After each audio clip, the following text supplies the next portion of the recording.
Good morning students. आज मैं आपको एक्सरसाइज 8D इसके सम्स को बताने जा रहा हूं। ये सम्स थोड़े से स्टेटमेंट वाले हैं बट बहुत इंपॉर्टेंट है। आप लोग इस सम्स को बहुत अच्छी तरीके से प्रैक्टिस करिएगा और तैयार करिएगा। देखिए पहला क्वेश्चन आपसे कहता है कि दो क्रमागत सम संख्याओं का योगफल 30 है। क्रमागत तो इंग्लिश में बोलते हैं कॉन्जिक्यूटिव, ठीक है, ठीक। तो दो क्रमागत सम संख्याओं का योगफल कितना है? 3, यानी addition of two consecutive number is 30। देखिए इसमें सम संख्या मतलब ऐसी संख्याएं जो 2, 4, 6 यानी 2 से जो कट जाती है उन संख्याओं को हम लोग सम संख्याएं बोलते हैं। जो संख्या 2 से कट जाती हो तो संख्या 2, 4, 6, 8 होती है। तो दो क्रमागत सम संख्याओं का योगफल 30 है। तो हमेशा याद रखिएगा जो हम बताने जा रहे हैं कि पहली सम संख्या हमेशा आपको याद रखनी है, वो होती है 2x, ठीक। दूसरी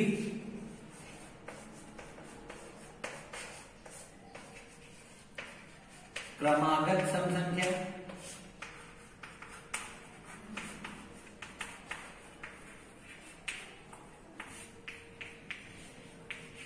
टू एक्स प्लस 2, ठीक है। अब पहली क्रमागत सम संख्या ये और दूसरी क्रमागत सम संख्या हमने ये क्यों मानी, इसका भी रीजन देखिए। पहली संख्या हमने मानी है 2x। इसमें अगर x की जगह अगर हम 1 रख देते हैं 2 आता है, ये सम संख्या है। अब x की जगह पे अगर आप 2 रख देंगे 4 आता है, ये भी सम संख्या है। अब अगर 3 रख देते हैं जो कि सम संख्या नहीं है, फिर भी गुणा होने के बाद 6 आता है जो कि एक सम संख्या है। मतलब इस x की वैल्यू 1 से लेकर जहां तक आप रख सकते रखेंगे, हमेशा वैल्यू कैसी प्राप्त होगी? सम संख्या ही प्राप्त होगी। इसीलिए हमेशा पहली संख्या सम संख्या क्या मानी जाती है? 2x केवल, ठीक है। अब दूसरी संख्या मैंने क्या मानी है? 2x प्लस 2, ठीक। अब अगर आप x की जगह पे 1 रख के देखिए तो 2 1 2 प्लस 2 कितना आ गया? 4 कैसी संख्या है? सम संख्या है। दूसरी रख के देखिए 2x प्लस 2 में अगर 2 रख के देखते हैं 2 2 4 प्लस 2 कितनी हो गई? 6। अगर हम 3 रख के देखते हैं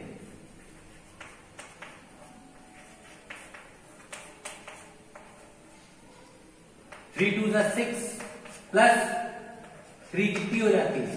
9। तो ये संख्या कैसी हो जाती है हमारी? अगर हम यहां पे 3 रख देते हैं तो 3 2 6 और प्लस 2 तो कितनी हो गई मेरी? 8। तो इसको हम फिर से बता देते हैं जिससे गड़बड़ ना हो। ऐसे तीसरी संख्या मान लीजिए मैंने 2x प्लस 2 में 3 रख के देखा तो 3 2 6 प्लस 2 कितनी हो गई बेटा? 8। तो हमेशा इसमें हमको सम संख्या ही प्राप्त होती है और वो भी क्रमागत। जैसे 4 के बाद अगली संख्या क्या होती है? क्रमागत 6 के बाद अगली क्रमागत सम संख्या क्या होती है? 8। तो हमेशा वैल्यू हमको सम ही प्राप्त होती है। इसीलिए आप लोगों को पहली क्रमागत संख्या 2x और दूसरी क्रमागत संख्या हमको 2x प्लस 2 ही रखनी है, ठीक है स्टूडेंट्स। अब देखिए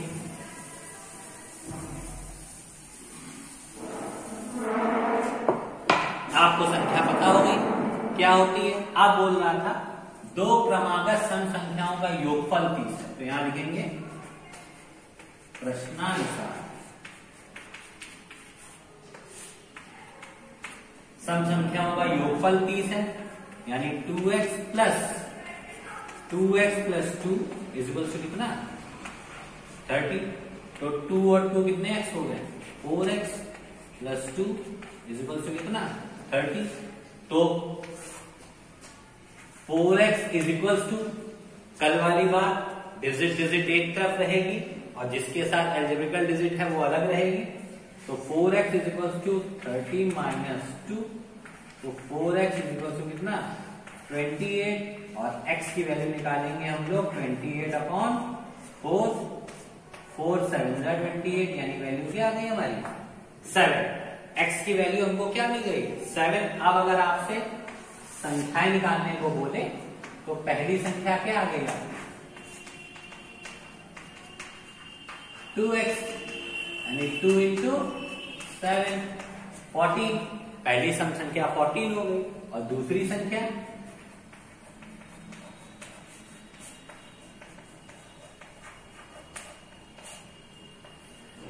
2x प्लस 2 यानी 2 इंटू 7 प्लस 2 14 प्लस 2 कितनी हो गई 60। तो संख्या हमारी कितनी आ गई 14 और 16। अब हमको चेक करना है कि ये सही है कि नहीं, तो इन दोनों को जोड़ के देख लीजिए, इनका योगफल 30 आता है, इसका मतलब ये संख्या सही है। तो स्टूडेंट ये पहला सम था, हमने आपको बता दिया कि क्यों ये संख्या मानी जाती है, बाकी प्रश्नानुसार जोड़ दिया, सम करके पूरा आंसर आपको फाइंड आउट कर दिया। तो संख्याएं आपको क्या प्राप्त हो गई 14 और 16। इसको आप लोग अपनी फेयर कॉपी में नोट करिए। इसी टाइप का हम अगला सम आपको बताने जा रहे हैं, इसको नोट कर लीजिए।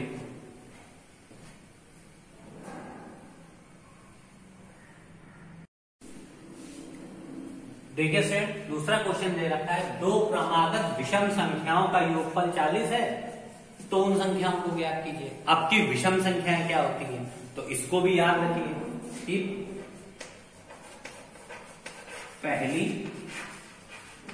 विषम संख्या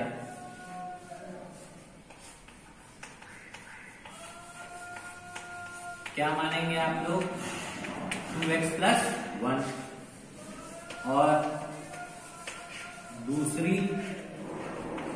विषम संख्या क्या मानेंगे आप लोग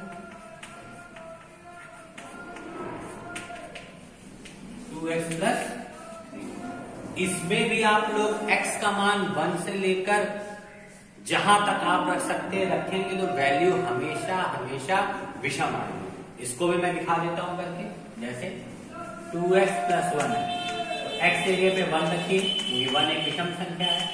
2 प्लस 1 ये देखिए 3 आ गई, ये विषम संख्या है। अब 2x प्लस 1 में अगर आप 2 रख के देखते हैं तो 2 2 4 प्लस 1 कितना आ गया 5, ये भी क्या है विषम संख्या है। अब अगर 3 रख के देखते हैं, अब x से क्या आप अगर 3 रखेंगे तो 3 2 6 प्लस 1 यानी कितना आ गया 7। देखिए 3 5 7 ये तीनों विषम संख्याएं और क्रमागत है। 3 के बाद अगली विषम संख्या क्या मिलती है 5, 5 के बाद 7, तो ये विषम संख्या है। अब दूसरी चीज देखिए, इसको आप अगर और अच्छी तरीके से करना चाहते हैं तो आप 2x माइनस 1 भी लिख सकते हैं।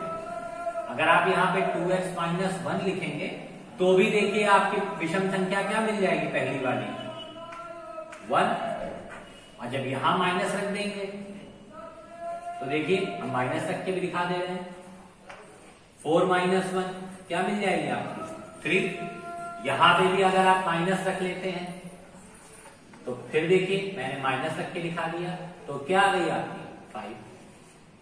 तो 1 3 5 ये भी आपकी क्या है विषम संख्या है। तो आप प्लस रखेंगे तो 3 2 3 5 7 मिलती है, और माइनस रखते हैं तो 1 3 5 मिलती है। दोनों ही स्टेप से इस सम को आप सॉल्व कर सकते हैं। अगर आप बोलते हैं तो हम यहाँ पे अब की बार माइनस से करके दिखा देते हैं, तो देखिएगा आपका आंसर तब भी हर कंडीशन में ही सेम आएगा। मैं इसको रफ कर रहा हूं, अब यहाँ प्लस की जगह माइनस कर देता हूं, क्योंकि सम संख्याओं में मैंने प्लस किया था, इसमें माइनस कर देते हैं। ठीक है, तो देखिए अब हम इसको माइनस कर देते हैं, यहां हटा दिया, यहां से संख्या हटा दी, यहां मैंने माइनस लिखा, यहां मैंने माइनस। तो आपको पहली विषम संख्या ये, दूसरी विषम संख्या ये आपको याद रखनी है। अब बोल रहा है इनका योगफल 40 है, तो योग कर दीजिए प्रश्नानुसार। योगफल इनका 40 है, तो 2x minus 1 plus 2x minus 3 is equal to कितना 4 0 40, 2x एंड 2x कितने x हो गए 4x, minus minus plus, sign हमेशा माइनस का क्योंकि 3 बड़ा है, 40 आ गया, 4 को उधर लेके चले जाइए, 4x is equals to 40 plus 4, तो 4x इज इक्वल्स टू कितना आ गया 44, then x is equals to 44 upon 4, 11, x is equals to कितना आ गया 11 आ गया स्टूडेंट्स। अब देखिए संख्याओं में मान रख दीजिए, तो पहली संख्या क्या होगी, पहली संख्या हमारी थी 2x माइनस 1, यानी 2 इंटू 11 माइनस 1, 22 माइनस 1 21, पहली संख्या 21 आ गई। अब दूसरी संख्या निकालिए,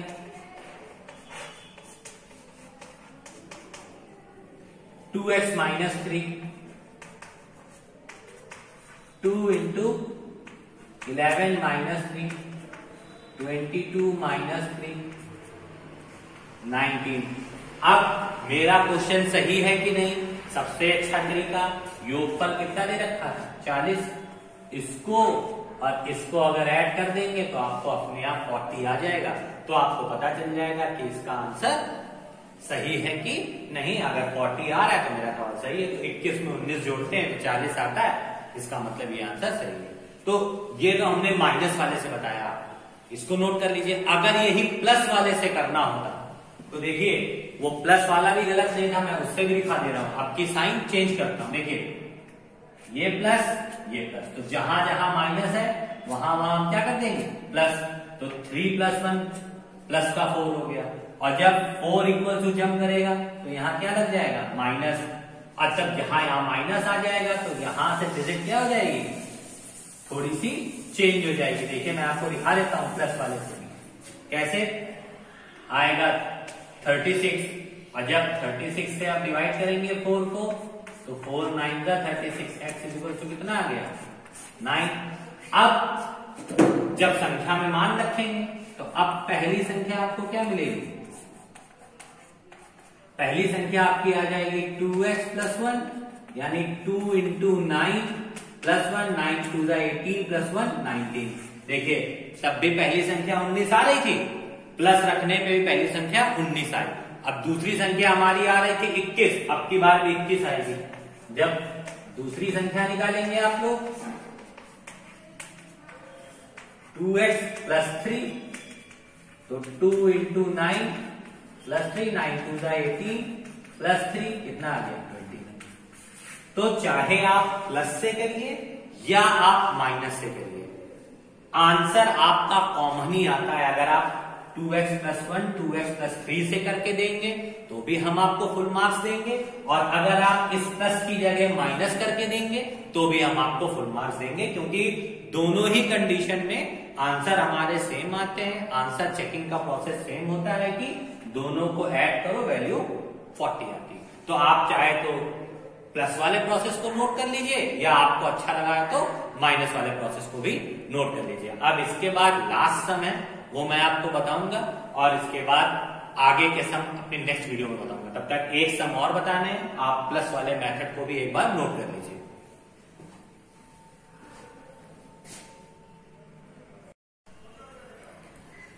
देखिए थर्ड क्वेश्चन है हमारा, एक भिन्न का हर साथ यदि अंश और हर दोनों में 3 जोड़ दिया जाए तो भिन्न 4/5 हो जाती है। भिन्न का मान ज्ञात कीजिए।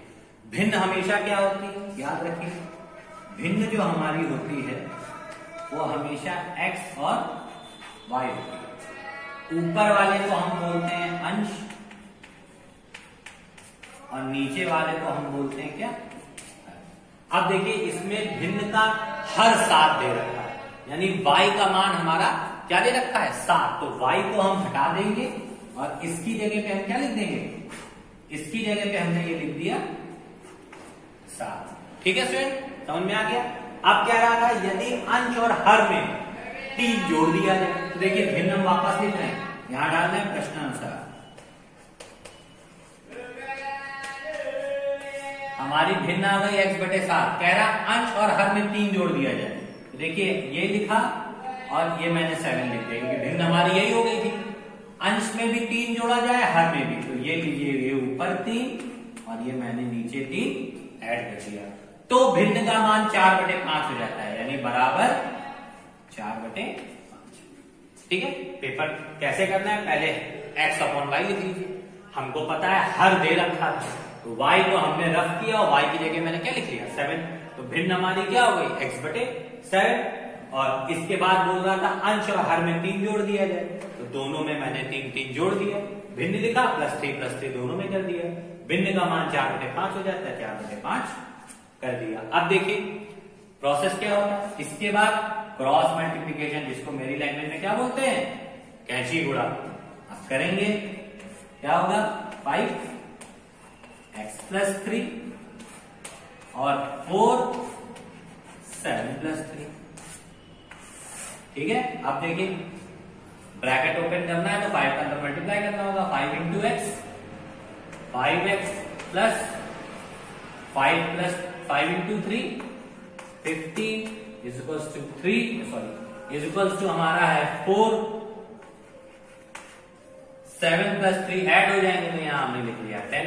अब आप बोलेंगे यहां क्यों नहीं ऐड हो रहा है, तो ये एल्जेब्रिकल डिजिट है, अल्फाबेटिकल जिसको बोलते हैं, और ये मैथमेटिकल डिजिट है। ये दोनों आपस में ऐड हो ही नहीं सकते, इसलिए ऐड नहीं होंगे। अब आ गया मेरा 5x + 15 इज इक्वल्स टू 40।